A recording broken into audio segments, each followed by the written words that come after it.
حضرت ابراہیم علیہ السلام کی زندگی کو اگر آپ دیکھیں تو آپ کو بخوبی یہ بات معلوم ہو جائے گی کہ انہوں نے ہر وقت اپنی اس قول پہ عمل کیا، انی وجہت وجہی للذی فطر السماوات والارض حنیفا وما انا من المشرکین، کہ میں اپنے آپ کو سپرد کرتا ہوں اس ذات کی جانب جس ذات نے زمین و آسمان کو پیدا کیا، وما انا من المشرکین، اور میں مشرکین میں سے نہیں ہوں۔ انہوں نے اس قول پہ پوری زندگی عمل کی، جس طرح کا وقت آیا اس حساب سے عمل کیا آپ نے۔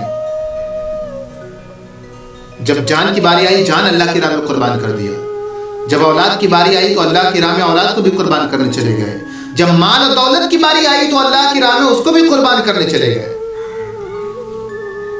چنانچہ جان کس طرح قربان کرتے ہیں سماعت کریں۔ جب بابل میں آپ رہتے تھے، وہاں کے لوگ بتوں کی عبادت کرتے تھے، آپ نے ان کو خوب اللہ کی طرف دعوت دی، لیکن وہ بات ماننے کو تیار نہ ہوئے۔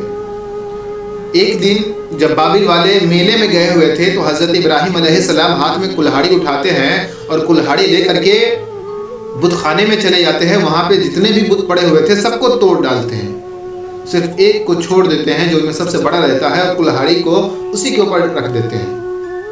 جب بابل والے لوٹ کر آتے ہیں تو دیکھتے ہیں کہ ان کے معبود، ان کے خدا، ان کا تو ستیہ ناش ہو گیا ہے۔ وہ سب بڑے غصے میں آتے ہیں اور پتہ لگاتے ہیں کہ کس نے یہ کیا۔ بالآخر حضرت ابراہیم علیہ السلام کو پکڑتے ہیں اور ایک دہکتی ہوئی آگ میں ڈال دیتے ہیں۔ یہ سب انہیں آگ میں کیوں ڈالا گیا؟ کیونکہ وہ اللہ کا پیغام دنیا کو سنا رہے تھے، اللہ کا پیغام دنیا کو سمجھا رہے تھے۔ وہ آگ میں جاتے ہیں لیکن ڈرتے نہیں ہیں، وہ ڈرتے نہیں ہیں۔ آگ میں جانے سے پہلے حضرت ابراہیم علیہ السلام کے پاس حضرت جبرائیل علیہ السلام آتے ہیں، عرض کرتے ہیں کہ اللہ کے نبی آپ اللہ سے دعا کیجئے، آپ کہیے میں اللہ سے کہوں گا وہ آپ سے اس عذاب کو دور کر دیں گے، وہ اس سزا کو ہٹا دیں گے۔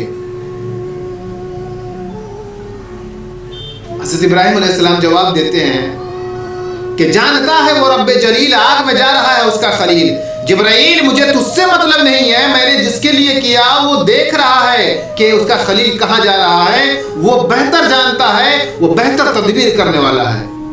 اس طرح سے جان اللہ کی راہ میں قربان کر دی اور آگ میں کود گئے۔ بالآخر اللہ کی رحمت سے وہ آگ کے شعلے، وہ آگ کے انگارے پھولوں میں تبدیل ہو گئے۔ یہ تو جان کی باری ہے۔ اولاد کو بھی قربان کر دیا۔ آپ نے بارہا سنا ہوگا مقررین حضرات سے کہ انہوں نے کس طرح حضرت اسماعیل علیہ السلام کو اللہ کی رضا کے لیے قربان کی۔ جان، مال کو بھی اللہ کی راہ میں قربان کیا۔ یہ تین چیزیں انسان کو بہت محبوب ہوتی ہیں، جان، مال اور اولاد۔ ابراہیم اس ذات کا نام ہے جس نے اپنی رب کی رضا کے لیے کسی چیز کو نہ دیکھا۔ جب جان کی باری آئی تو جان بھی اللہ کی راہ میں قربان کر دیا، جب اولاد کی باری آئی تو اس کو بھی اللہ کی راہ میں قربان کر دیا، اور جب دولت، مال و دولت کی باری آئی تو اللہ کے نام پہ نچھاور کر دیا۔ چنانچہ ایک دن آپ باغوں کی طرف تھے، ایک پیاری سی، بہت ہی پیاری سی آواز آپ کے کانوں میں آتی ہے، اللہ اکبر کی صدا آپ کے کانوں میں آتی ہے۔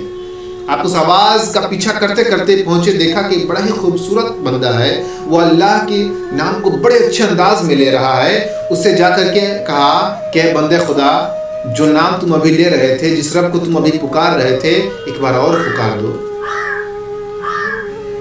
اس بندے نے عرض کیا، ابراہیم اب تک تو میں اپنی مرضی سے نام لے رہا تھا، اب آپ کہہ رہے ہیں تو آپ اس کے بدلے میں کیا دینے والے ہیں ہمیں؟ حضرت ابراہیم علیہ السلام نے کہا، یہ میرے جانوروں کا ریوڑ ہے، اگر تم نے میرے رب کا نام اسی انداز سے لیا پھر سے تو میں تمہیں آدھا ریوڑ دے دوں گا۔ چنانچہ وہ فرشتہ تھے، انہوں نے پھر صدا لگائی، اللہ اکبر اللہ۔ یہ صدا سن کے حضرت ابراہیم علیہ السلام غشی طاری ہو جاتے ہیں اور آپ گر جاتے ہیں، بے ہوش ہو جاتے ہیں۔ جب ہوش آیا تو پھر عرض کیا، اے بندے خدا، پھر سے ایک بار میرے رب کا نام لے لے۔ اللہ اکبر۔ فرشتے نے کہا کہ اب کیا دو گے؟ کہا کہ آدھا ریوڑ جانوروں کا جو بچا ہے وہ سب تجھے دے دوں گا۔ پھر سے فرشتے نے صدا لگائی اللہ اکبر اللہ اکبر، پھر سے آپ گر گئے۔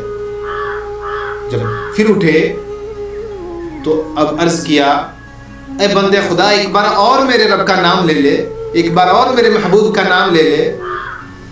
یہ تو دنیا کا حال ہے لوگوں کہ اگر کسی محب کے پاس، کسی عاشق کے پاس اس کی معشوق کا، اس کے محبوب کا ذکر ہو جائے تو دل مچل جاتا ہے۔ اور یہ تو اللہ کے نبی تھے جو اللہ سے سچی محبت کرنے والے تھے، اگر ان کے پاس اللہ کا ذکر ہو رہا ہے تو ان کے دل کی حالت کیا ہوتی ہوگی؟ فرشتے نے کہا ابراہیم اگر اب کی بار میں نے اللہ کا نام لیا تو اب کیا دو گے؟ آپ نے کہا کہ یہ جانور جو تمہیں میں نے دیا ہے اس کو چڑھانے کے لیے بھی تو کوئی چاہیے، کوئی چرواہا بھی تو چاہیے۔ اب تم اللہ کا نام لوگے تو میں اپنے آپ کو تمہیں سپرد کر دوں گا اور زندگی بھر تمہارا یہ جانور چڑھاتا رہوں گا۔ حضرت ابراہیم علیہ السلام نے دیکھا آپ نے کہ حضرت ابراہیم علیہ السلام نے کس طرح اپنی جان، مال، اولاد سب اللہ کے لیے قربان کر دیا، تب جا کر کے وہ خلیل بنے۔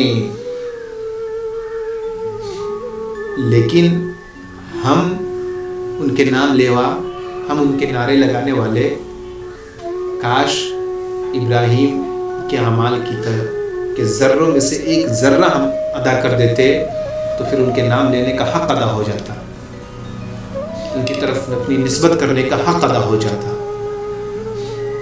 خلوص نیت کے ساتھ جو بھی آپ کر رہے ہیں خلوص نیت کے ساتھ کریں، اللہ تبارک و تعالیٰ آپ کی نیتوں کو دیکھتا ہے، کسی اور چیز کو نہیں دیکھتا۔ السلام علیکم ورحمۃ اللہ۔